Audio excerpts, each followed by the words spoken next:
स्वागत है हमर धरोहर के इस नए अंक में।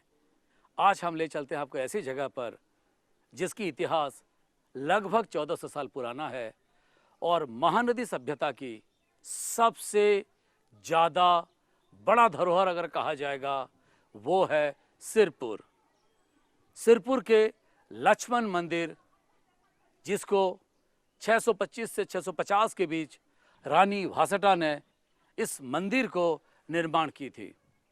रानी वासटा के बारे में ये भी कहा जाता है कि चाहे वर्तमान की ओडिशा हो या वर्तमान की छत्तीसगढ़, दोनों जगह पर कई मंदिरों का निर्माण रानी वासटा के जरिए किया गया था। यह है लक्ष्मण मंदिर। आइए जानते हैं लक्ष्मण मंदिर और उसकी कहानी। लक्ष्मण मंदिर के इतिहास के बारे में चर्चा करने के लिए हमारे साथ हैं छत्तीसगढ़ के पुरातत्वविद भागीरथी गढ़तिया। गढ़तिया साहब, ये बताइए लक्ष्मण मंदिर के इतिहास क्या है, किसने बनाई थी इसको? अभिलेख के अनुसार लक्ष्मण मंदिर दक्षिण कोसल की राजधानी सिरपुर में अवस्थित है और इसका निर्माण महारानी वासटा, जो कि सूर्यवर्मन मगध की मोखरी वंश की जो पुत्री है और महाशिवगुप्त बालार्जुन की माता तथा हर्षगुप्त की जो पत्नी थी, उन्होंने अपना दिवंगत पति हर्षगुप्त की स्मृति में 7वीं शताब्दी, जिसका डेटिंग किया गया 625 से 650 एडी के मध्य में, इसको ईंटों से निर्मित किया था। तो ये कहा जा सकता है कि ये उस जमाने का ईंटों में बना हुआ मूर्तियों में से, मंदिरों में से इकलौता ऐसा है? एक लौता तो नहीं है, लेकिन इसका भी बहुत एक प्रसिद्ध है छत्तीसगढ़ अंचल में, जो कि साउथ कोसल की राजधानी था। और अगर वैसे बात करें, अगर वर्तमान छत्तीसगढ़ की बात करें, जिस हिसाब से ईंटों की मूर्तियां बनी है, ईंटों की मंदिर बनी है, विशेषकर मध्य भारत में हो या उत्तर भारत में हो, ऐसी तो मूर्ति इस तरह की मंदिर शैली दिखता ही नहीं है। गुप्त काल में जब मंदिर का बनावट का जो शुरुआत हुई है, उस समय ईंटों से बनी है। और जैसे भीतर गांव में, कानपुर के पास देवगढ़ में है, बोधगया बिहार में जो स्थित है, वो भी ईंटों से ही बनी है। तो इसका कोई लिंक है क्या? जैसे आप बता रहे हैं कि बिहार में है और बोधगया के पास ही है, या फिर उत्तर प्रदेश की बात करें या बिहार की बात करें और उसके बाद छत्तीसगढ़ की बात करें, ये राज्य आपस में कोई उस तरह का संबंध नहीं रहा। क्योंकि यूपी बिहार की बात करें तो गंगा की संस्कृति कहा जा सकता है या अवध की बात किया जा सकता है, पर छत्तीसगढ़ इन सबसे दूर रहा। फिर ये ईंटों की शैली की मंदिर की कला स्थापत्य, ये कहाँ से आ गया?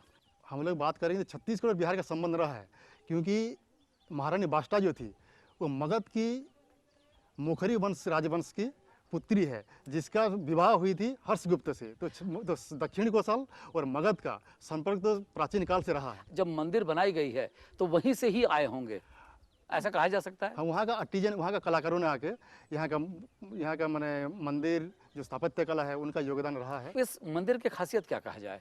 अगर खासियत की बात करें तो क्या हो सकता है? इस मंदिर का मुख्य जो खासियत हम लोग कहेंगे तो इसे इंटैक्ट है। ये ऊपर का खाली इसका जो शिखर जो है, शिखर पोर्शन तो हम लोग इंटैक्ट है। ऊपर खाली अम्लक है, अम्लक कलश, और ऊपर जो ध्वजा होगा, जो फ्लैग रहता है, वो खाली इसी हम लोग यहाँ पे मिसिंग है, यहाँ पे नहीं है। बाकी सारी चीज़ इसमें कंप्लीट है। बट जैसे आप बता रहे हैं लगभग 1400 साल पुराना ये मंदिर है, तो 1400 साल तक ये मंदिर ऐसे अक्षत अवस्था में रहना बाकी इस चीज़ों को अपने आप में मायने रखता है? बिल्कुल मायने रखता है, मैं आपसे सहमत हूँ। और ये इसका जो हम लोग बात करेंगे, ये मंदिर मतलब रेगुलरली इसका परिरक्षण संरक्षण किया जा रहा है, इसीलिए आज इसी स्थिति में ये हमारे सामने उपस्थित है। वैसे कहा जाता है 1880 में किसी अंग्रेज ने भी इसके ऊपर काम किए थे और उस वक्त हुआ था। 1880-81 में अलेक्जेंडर कनिंघम आए थे, जो कि भारतीय पुरातत्व सर्वेक्षण का प्रथम महानिदेशक थे। उन्होंने वो भी सिरपुर आ चुके हैं? वो सिरपुर आ चुके हैं। अच्छा। उनके पहले भी उनका जो सहयोगी थे, उनके जो सहकर्मी थे जेडी बेगलार, वो उनसे पहले 1873-74 में आ चुके थे। सबसे पहली रिपोर्ट उन्हीं का हम लोग को, उनका सबसे प्रथम रिपोर्ट हमको प्राप्त होता है। और उसके बाद अलेक्जेंडर कनिंघम आए थे 1880-81 में। उसके उपरांत 1910-11 में लंगहर्स्ट करके एक अंग्रेज विद्वान आए हुए थे यहाँ, उनका भी रिपोर्ट हमें प्राप्त होती है। तो एक बात मुझे बताइए, अंग्रेजों तक, लंदन तक इस बात फैली कि यहाँ पे एक ऐसी मंदिर है, ऐसी ईंटों से बनी हुई मंदिर है, पर छत्तीसगढ़ में हो या भारत में हो, कम लोग क्यों जानते हैं? लक्ष्मण मंदिर को लोग जानते हैं। अभी तो इसका वर्ल्ड हेरिटेज, यूनेस्को में वर्ल्ड हेरिटेज मोनूमेंट डिक्लेयर करने के लिए प्रपोजल भी भेजा गया है। अभी लोग इसके बारे में अवेयर हैं। और हम लोग इसे प्रचार प्रसार भी करते हैं। जब हम लोग 18 बट आज से लगभग अगर 1880-81 में अगर कोई अंग्रेज आके यहाँ पे पहुँच चुके थे, तो आज अगर इस चीज़ को अगर देखा जाए तो 100 साल पुराना है। 100 साल में जिस हिसाब से ख्याति होना चाहिए इस लक्ष्मण मंदिर की, वो थोड़ा कम दिखता है। लगातार यहाँ पर विजिटर्स आ रहे हैं। मैं ये कहूँगा जरूर कि यहाँ जरूर विदेशी पर्यटक का संख्या कम है, आते हैं लेकिन गिने चुने आते हैं, लेकिन यहाँ जो स्थानीय जो पर्यटक हैं वो लगातार आते रहते हैं। और सीजन में खास करके नवंबर से लेकर फरवरी तक यहाँ बहुत रस रहती है। वैसे गढ़तिया साहब, एक चीज़ और भी हम जानना चाहेंगे, इस मंदिर में बेहतरीन कारुकार्य है और दशावतार से लेकर सारी चीज़ें हैं, पर उससे पहले एक छोटा सा ब्रेक लेते हैं। कहीं मत जाइए, हम लेते हैं एक छोटा सा ब्रेक।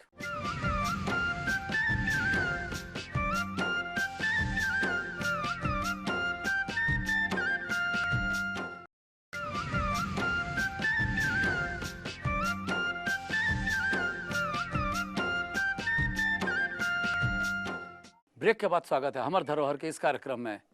आज हम हैं लक्ष्मण मंदिर में, पर लक्ष्मण मंदिर लक्ष्मण जी की मंदिर नहीं है।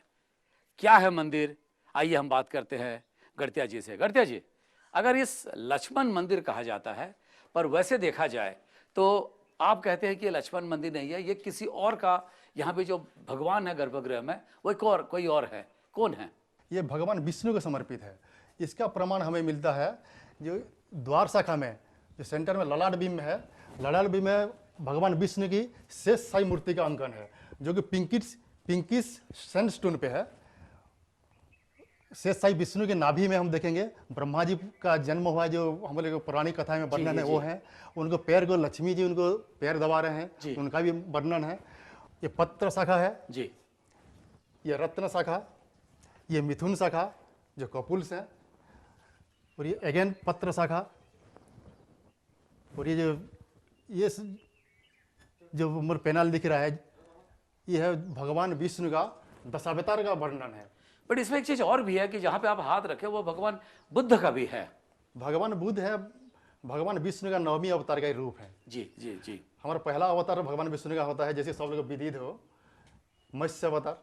मत्स्य अवतार का हम लोग देख सकते हैं, ये है जी, मछली बने हुए हैं, जो कि जब बाढ़ आई थी तो बचाते उसे मत्स्य कहा। बाढ़ थे, मत्स्य रूप का धारण करके ये नृसिंह अवतार है। ये कूर्म अवतार है। अच्छा, उधर कुर्मी कूर्म अवतार है, जो समुद्र मंथन का एपिसोड हमारे हैं, जो मंदार पर्वत के चर्निंग हाँ, स्टोन के हाँ, रूप में हाँ, यूज हुआ था। जी, वो जी। जब नीचे सिंक करने लगा तो भगवान विष्णु ने कूर्म अवतार धारण करके उसको अपना पीठ पर वहन किए थे। जी जी जी। उसके बाद बराह अवतार, जो महादानी बलि का जो एपिसोड है, जो 3 पाद जमीन का मांग किए थे, 52 अवतार लेकर के। इसी का 52 अवतार यहाँ पे भी आ गया। 52 अवतार है। ये बराह अवतार है, बराह अवतार ये है, नरसिंह अवतार है, नृसिंह अवतार है, वो भी 3 पाद का जो है। त्रिविक्रम है, जी। मतलब 52 अवतार त्रिविक्रम एक रूप में दिखलाते हैं। और केसीवत का भी अंकन किया गया है। अच्छा, ऊपर से कृष्ण लीला का पूरा कृष्ण लीला वर्णन है। और जो कॉर्नर वाले जो हिस्सा है आर्किटेक्ट का, जी, वो जी। केसीवत, ये घोड़ा के रूप में भगवान कृष्ण ने उसको दमन किए थे और अपना कोहनी उनके मुंह में। अच्छा, वो जो है सबसे ऊपर जो है, सबसे ऊपर कोना में है, कोने में जो है, वो केसीवत का सीन है वो। जी जी। और द्वार शाखा के ठीक सामने हम लोग अभी जहाँ खड़े हैं, ये गर्भगृह अंतराल है। ये मंदिर है और ओरिजिनली 3 कंपोनेंट में बनी हुई है। एक है गर्भगृह, अंतराल, जहाँ डिवोटी जाके प्रेयर करते हैं, अंतराल भाग है ये मंदिर का, या प्रार्थना मंडप भी जिसको कह सकते हैं। हाँ। जी। उसके उपरांत ये है सामने जो है पिलार मंडप है। ये पिलार था, 2 लाइन में 8 पिलार थे।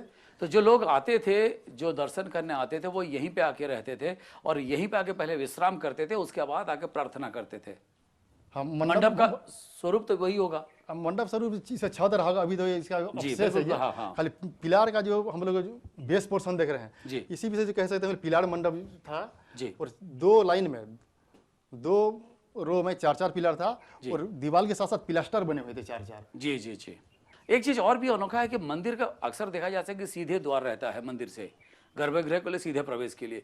इसके दोनों तरफ उत्तर दक्षिण में एक द्वार दिया है, ये मंदिर सीढ़ियां हैं। ये मंदिर एक 7 फीट ऊंची बनी हुई जगती पर विद्यमान है ये जी। और जगती से दोनों तरफ से, उत्तर और दक्षिण दोनों तरफ से सीढ़ी बना हुआ है मंदिर तक पहुंचने के लिए। एक चीज मुझे बताइए, ये बाजू में अगर बात करें गढ़तिया साहब, ये बिल्कुल लगा हुआ है महानदी है, बिल्कुल ये लगा हुआ दिख रहा है महानदी है। महानदी के इतने किनारा है, इसीलिए क्या कहा जा सकता है कि मंदिर को इतने ऊंचाई पे मंडप पे रखा गया है? नहीं, हमारे सेंट्रल इंडिया का जो टेम्पल आर्किटेक्चर फीचर है, ये सारे मंदिर जगती के ऊपर ही बने रहते हैं। जैसे राम मंदिर सिरपुर में देखेंगे है, जी। खजुराहो तक चले जाए हम जी। लोग, सारे चीज़ें जगती के ऊपर बने रहते हैं। लेकिन उड़ीसा का हम लोग बात करेंगे, माने ये भी साउथ कोस्टल और उड़ीसा का मैंने कल्चरल कंटैक्ट रहा है। जी। तो वहाँ का सारे मंदिर जो इनिशियल फेज में बना था वो ग्राउंड लेवल से शुरू होती है वो। बट यहाँ पे ऐसा नहीं होता है। यहाँ पर ये तो प्लेटफॉर्म के क्या ऊपर बनी एक रहती है। प्लेटफॉर्म जो बनाते हैं उसका कारण क्या ये भी है कि बाढ़ आ सकता है या बाकी चीजें हो सकते हैं, या जनता जो भी लोग आते हैं दर्शन करते हैं तो उनसे थोड़ा ऊंचाई पे रहे तो दूर से दिखे, क्या कारण हो सकता है? ये दोनों लॉजिक आपका माने सही है वो। माने जैसे पानी नहीं चढ़े ऊपर में, इसका भी ये फीचर हुआ।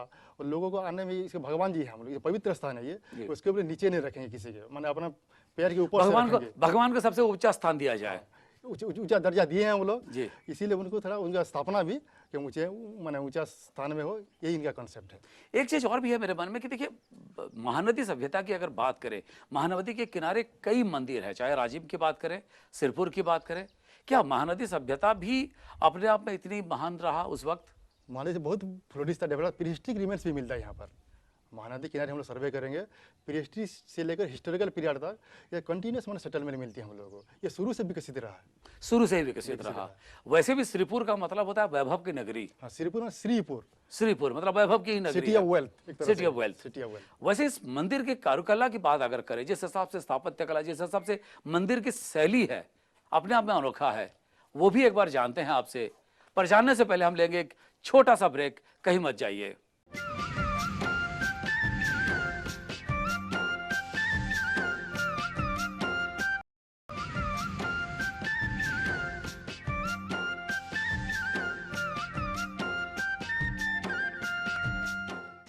ब्रेक के बाद स्वागत है हमर धरोहर के इस कार्यक्रम में। आज हम हैं लक्ष्मण मंदिर में। आपको पता है कि जो काम, जिस हिसाब से कला लकड़ियों में उकेरी जाती है, वही कभी ईंट पे संभव नहीं हो सकता। पर अगर हम सिरपुर में हैं, वो भी लक्ष्मण मंदिर में है, तो उसका चर्चा हम जरूर करेंगे कि यहाँ पर ईंटों पर किस तरह से मूर्ति कला दिखती है, विकसित है। गढ़तिया जी, अक्सर ये देखा जाता है कि किसी भी मंदिर में हो, घरों में हो, जो दरवाज़ा होता है उसका बेहतरीन काम होता है दरवाजे के ऊपर लकड़ी में। शायद ये इकलौता ऐसा मंदिर है जहाँ पे ईंटों पर इस तरह का काम हुआ है। साथ में अगर मंदिर की बात करें, मंदिर के चारों तरफ की बात करें, पार्श्व देवियों की बात करें, देवताओं की बात करें, वहाँ अक्सर देखा जाता है जो काम पत्थरों में किया जाता है, यहाँ ईंटों में हुआ है। जिस हिसाब से बारीकी का काम किया गया है, इसको कैसे आप देखते हैं? लक्ष्मण मंदिर में ईंटों का जो कारुकार्य है ये बहुत अनूठा ही नमूना है छत्तीसगढ़ में।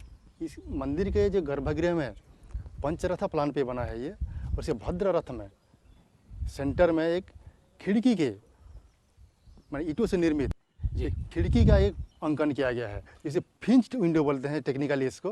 उसकी फॉल्स विंडो है वो। तो इसका भद्र रथ जो सेंट्रल रथ में है, इसी में उकेरा गया है, जो ये वुडन इमिटेशन दिया है। जैसे ऐसा दिया गया है जैसे कि लकड़ी में जिस तरह के काम होता है वैसे ही काम है ये जी। और इस मंदिर का हम लोग एनाटॉमी का बात करेंगे, आर्किटेक्चर की बात करेंगे, ये ह्यूमन एनाटॉमी के बराबर है ये। जैसे हम लोग पाँव से लेके, जिसके मंदिर उसे कहेंगे पाभाग, पाँव से लेके हमारा सर तक मंदिर का एनाटॉमी सेम है। जैसे पाभाग है, ये 5 मोल्डिंग इसमें है, खुर, कुंभ, कलश। खुर किसको बोलते हैं? सबसे नीचे, सबसे नीचे खुर, इसको खुर बोलते हैं। खुर पोर्शन जी, कुंभ, इसको कुंभ, हाँ। कलश में अशोक पत्र का ये जी अंकन किया गया है। फिर कपुत पाली और अंतरपट्ट 5 डिवीजन में बना है, जिसे पाभाग पोर्शन कहते हैं। इसके ऊपर जंघा पोर्शन शुरू रहता है, हम लोग थाई पोर्शन जो होता है, यहाँ से मंदिर का जंघा पोर्शन है।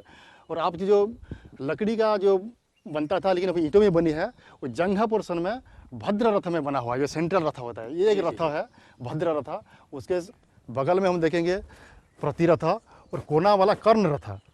तो भद्र रथ के बाएं तरफ 2 रथ हैं, प्रतिरथ, कर्ण रथ, और दाहिने तरफ भी 2 रथ हैं, प्रतिरथ, कर्ण रथ। सिर्फ पंचरथ प्लान में बना हुआ है। अच्छा, इसको आप कहेंगे तो प्रतिरथ, ये प्रतिरथ होगा, प्रतिरथ है। अब वो ये है कर्ण रथ है। फिर विंडो के पास में 2 रुचों का पिलास्टर है, इसको हम जो देख रहे हैं ये रुचों का पिलास्टर। जैसे राजीव रोचन टेम्पल राजीव में जो है छत्तीसगढ़ में, वहाँ भी इसका हम लोग उदाहरण मिला है।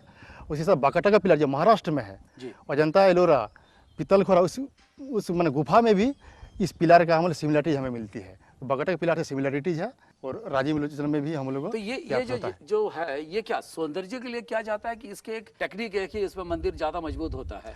इस सौंदर्य के हिसाब से ये बाहरी जो डेकोरेशन होता है मंदिर का सौंदर्य खूबसूरती को बढ़ाने के लिए है अच्छा, ये। खूबसूरती को बढ़ाने के लिए किया जाता है और इसी को पंचरथ पे रखा गया उसी हिसाब से। हाँ, पंचरथ प्लान पे है। भद्र रथ के बाद हम लोग प्रतिरथ का बात करेंगे, जैसे रुचा का पिलास्टर है, यहाँ पे पिलास्टर फ्रेम्ड नीच है ये जी, पिलास्टर में ये नीच है, इसके ऊपर गवाक्ष डरमर है, ये चैत्य उंडो कहते हैं ये।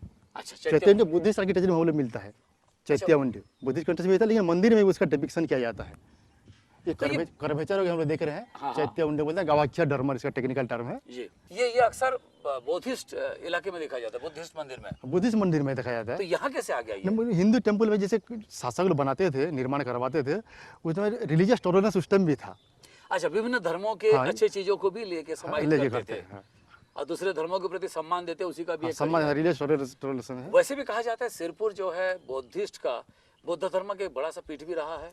यहाँ सभी धर्मों को, शिव हो, वैष्णु हो या फिर बुद्ध हो, सभी को यहाँ पे एक साथ समाहित होते हुए देखा गया। हाँ, यहाँ हिंदू, बुद्धिस्ट, जैन और हिंदू में बात करेंगे हम लोग तो शिव, विष्णु और ये शक्ति कल्ट का भी प्रचलन था यहाँ पे। जैसे महिषासुर मंदिर दुर्गा का कई मूर्ति यहाँ पर प्राप्त हुए सिरपुर से। अच्छा, सिरपुर में।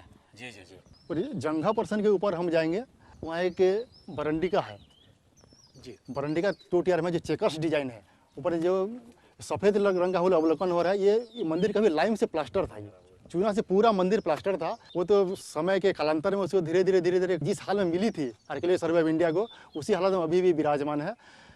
उसका ट्रेसेस कहीं की हम लोग देखने को मिलता है। ये जैसे एक चीज़ है कि यहाँ पे जैसे भारवाहक है, वो भी हमको देखने को मिल रहा है कि वो भी ईंटों से है। साथ में जिस हिसाब से हाथी को दिया जा रहा है या बाकी जो स्थापत्य कला, कुछ जगह पे सरदुल दिखता है, यहाँ पे सरदुल नहीं है पर हाथी को दिखाया गया है। तो ये भारवाहक ये सारे चीज इन्होंने क्या ईंट से बाद में उसको खुदाई किया कि ईंट को उसी हिसाब से उसको बना के रखे उन्होंने? नहीं, इस ईंट से बना के वहाँ पे फिक्स किया है। खाली हाथी के साथ साथ आपके अनुसार यहाँ सिंह का भी है, लायंस का भी है, शार्दुल का, जिसको शार्दुल का मानव भी, ह्यूमन बीइंग भी है। जी जी जी, मैंने तीनों को भारवाहक के रूप में इस्तेमाल किया गया है। तो ये कला कहाँ से दिखता है? अक्सर देखा जाता है कि शार्दुल जो है वो उड़ीसा के स्थापत्य कला पे ज़्यादा दिखता है। शार्दुल खाली उड़ीसा में, सेंट्रल इंडिया, नॉर्थ इंडिया में मिलता है। ये एक्चुअली 6-7 सेंचुरी एडी में जितने मंदिर बने थे सभी का शार्दुल, गज, ब्याल, ये लोग का मैंने अपीयरेंस हो जाता है। इसके कितनी शैली के होती है मंदिर 3 शैली के होते हैं, नागर, द्राविड़ और खाकरा देवल होता है जी। 3 तरह का होता है। ये नागर शैली में आता है। और नागर शैली का और कौन कौन सा मंदिर हो सकते हैं मध्य भारत या बाकी जगह की अगर बात करें तो? द्राविड़ शैली होता है दक्षिण भारत में। अच्छा। और ये खाकरा मंदिर जो मिक्सचर, ये मिक्सचर है, ये अच्छा, दोनों का मिक्सचर है। वो उड़ीसा में खाली देखने को मिलता है। जैसे हमारे बैताल देवल की बात करेंगे, वो है खाकरा मंदिर का उदाहरण है। अच्छा, ये नागर शैली में बनाया गया, ये नागर शैली में बनाया गया और 4 स्टोरी है इसमें। 4 स्टोरी देखने को मिल रहा है। अच्छा, जी जी जी। देखें कोना में अमलक है जी जी, जी। मंदिर के टॉप में शिखर में हम लोग देखते हैं अमलक बना रहता है। ये कर्ण रथ में जो बताया था, कर्ण रथ में 4 अमलक है, 4 स्टोरीड में है ये। और इसमें गवाक्य विंडो है, हॉरिजॉन्टली भट्टी के लिए गवाक्य डरमर जो है, चैत्यमटी का बात कर रहे थे हम लोग, ये हॉरिजॉन्टली है, वर्टिकली भी है, जो इसको उसी से सुशोभित किया गया है। मतलब एक तरफ से अगर कहा जाए जिस हिसाब से महल बनते थे उसी तरह का गवाक्ष भी बनाए गए हैं, उसी तरह का विंडो बनाने का कोशिश की गई है या दिखाने की कोशिश की गई है। हाँ बिल्कुल, जितना कारुकार्य थे, जितना कलाकारों को, जैसे मगध से हो, इनका महाराष्ट्र से इम्पैक्ट हो, या छत्तीसगढ़ का ओन स्टाइल भी इसको कहते हैं, साउथ कोस्टल स्टाइल टेम्पल में आता है ये। उस कलाकारों को मंदिर को हाईली डेकोरेट करने के लिए उनको बताया गया और ये सारे मैंने अपना परिश्रम, मेहनत झोंक करके इसको इतना भव्य बनाने की कोशिश की गई है। तो इसमें कोई छत्तीसगढ़ की अपने कला शैली कौन सा है इसमें, जिसको हम कहें कि छत्तीसगढ़ की ही शैली है इसमें? मेनली ब्रिक टेम्पल्स जो है छत्तीसगढ़ में ज़्यादातर मिलता है। अच्छा, और जगह में है, लेकिन 1-2 मैंने छुटकर नमूना है वहाँ पे, उदाहरण है, लेकिन छत्तीसगढ़ में ज़्यादातर मिलता है। हमारे पलारी में है, राजिम भी ब्रिक्स में बना हुआ है, छत्तीसगढ़ है, छत्तीसगढ़ में कई है, राम मंदिर भी ब्रिक्स पे बनी हुई है, बुद्धिस्ट तो बिहार। ईंटों का विकास बहुत पहले से इसका मतलब था छत्तीसगढ़ में? हाँ, एक्चुअली मैंने 6-7 सेंचुरी से जो था ही, उसके पहले अगर साइज भी अगर देखा जाए तो काफ़ी बड़ा ही था। जैसे आगे आए अब देखें तो यहाँ पे जिस हिसाब से ईंटों की दिखाई गई है काफ़ी बड़े हैं ये ईंटों के साइज भी अगर देखें काफ़ी बड़ा दिख रहा है। बहुत चौड़े ईंटें बनती थे, चौड़े हैं, साइज में भी काफ़ी भारी देखते हैं ये। मतलब अलग अलग काल में, जैसे मतलब जैसे 7वीं शताब्दी मंदिर है, ये 7वीं शताब्दी की इसी साइज का प्रचलन था। हम लोग और आगे बात करेंगे, जैसे मौर्य काल में बात करेंगे उससे और बड़ी थी, अच्छा कुषाण में और उससे थोड़ा छोटा हुआ, अच्छा शुंग में, हर काल का अलग अलग ब्रिक साइज है जी। हमारे पास। अच्छा, एक चीज़ और भी है कि यहाँ जैसे कुछ कुछ ऐसा जैसे गड्ढा दिख रहा है, तो क्या ये भूसी से जलाया हुआ था उसीलिए ये गड्ढा है कि क्या है ये? जो जो ईंट का बनावट होती है, जी मिट्टी में कुछ हम लोग रेत के साथ साथ कुछ भूसा मिलाते हैं, तो उसको पकाने के बाद तो वो भूसी तो जल जाती है, लेकिन उसका निशान इसमें छूट जाती है। अच्छा, तो उसी हिसाब से इसका निशान दिया। उसका एक चीज़ और भी है, ये जितने बारीकी से काम हुआ है, जिस हिसाब से इस बारीकी का काम हुआ है, इसको आप क्या कहेंगे? क्या ये ईंट में बनने के बाद बारीकी से किया गया, या जब ईंट को जलाया गया उसी वक्त उससे पहले इस तरह का आकृति देके फिर जलाया गया? ये जो आकृति दिया गया है, और आकृति देने के बाद भी माने इसे बहुत फाइन जॉइंट्स है, इसमें जॉइंट्स माने विजिबल नहीं देख नहीं पाएंगे हम लोग, अच्छा से बहुत बारीकी से देखेंगे तब, हाँ बहुत तब नजर आएगी। बहुत यहाँ पे दिख भी नहीं रहा है। तो ईंट पकने के बाद उसको मैं घिसे हैं, उसको दोनों मैच करने के लिए, दोनों को माने बराबर में बिठाने के लिए उसको घिसा गया है उसको, इसीलिए उसका फाइन जॉइंट्स है इसमें। तो ये कहा जा सकता है कि छत्तीसगढ़ की अपने आप में एक अनोखी शैली है। बिल्कुल अनोखी शैली है, इसे कोई नकार नहीं सकता है। एक बात है गढ़तिया साहब, ये इस पूरे मंदिर शैली के अगर देखें, शायद ये मध्य भारत में काहे के लिए कहें, पूरे देश का एक शायद इकलौता ऐसा मंदिर होगा। ये बहुत प्रसिद्ध मंदिर है। इसको माने एक लाइन में हम लोग व्यक्त करें तो छत्तीसगढ़ का ताजमहल कहते हैं इसको, माने इसका उसी लेवल तक इसका माने रेपुटेशन है। छत्तीसगढ़ का ताजमहल कह सकते हैं। ताजमहल कह सकते हैं इसको। जी जी जी। साथ में जिस हिसाब से इतनी चौड़े इसको दिया गया है गर्भ मंडप पे जाने के लिए, और छोटा सा द्वार रख के चारों तरफ से जिस चौड़ाई से, जिस मजबूती से इसको दीवार दिया गया है, निश्चित रूप से इसको सारे चीज़ को बचाने के लिए होगा। मैंने इसका जो फाउंडेशन भी उसी इतना स्ट्रांग है, इसका जो अभी तो हम इसका अवशेष को देख रहे हैं, इसके मंडप के ऊपर भी कुछ कलाकारी होगी, जैसे बड़े बड़े पत्थरों का लिंटर लगी होगी, उसके ऊपर आर्किटेक्चर लगता है, तो सारा लोड बियर करने के लिए मजबूती दीवार भी चाहिए, इसलिए इतना चौड़े चौड़े दीवार लगे हैं इसमें।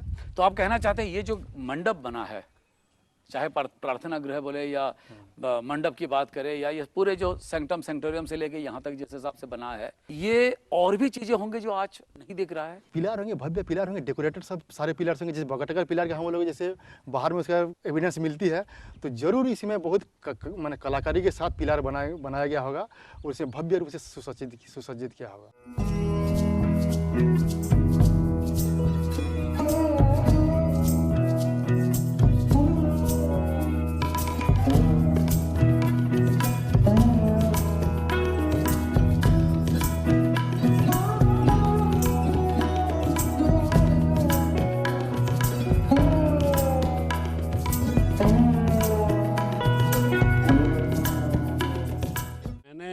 बहुत से मंदिरें देखे हैं, किंतु इस जैसे ईंटों में कारीगरी की गई है, इस तरह का मैंने यही देखा हूँ। और इसको साफ सुथरा बचा के रखना, जैसे अपने प्रधानमंत्री जी बोलते हैं स्वच्छ भारत अभियान, तो इसको भी अपन साफ सुथरा रखें तो एक ये बचत रहेगी, सबको देखने का मौका मिलेगा। उड़ीसा में भी बहुत से मंदिरों देखा जैसे कोणार्क वगैरह में हैं, वहाँ पे इस तरह कारीगरी नहीं दिखी। ईंटा का तो ये पहला ही मैं यहाँ देखने को मिल रहा है मेरे को।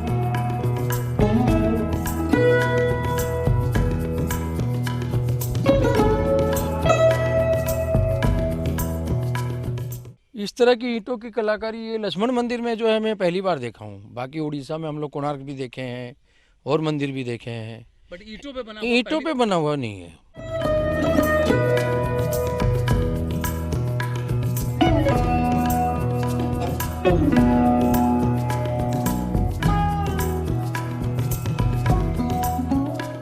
ये था इस छत्तीसगढ़ के, जिसको पुरातत्वविद कहते हैं कि छत्तीसगढ़ का ताज है, निश्चित रूप से कहा जाएगा देश का अपने आप में अनोखा शैली का लक्ष्मण मंदिर है।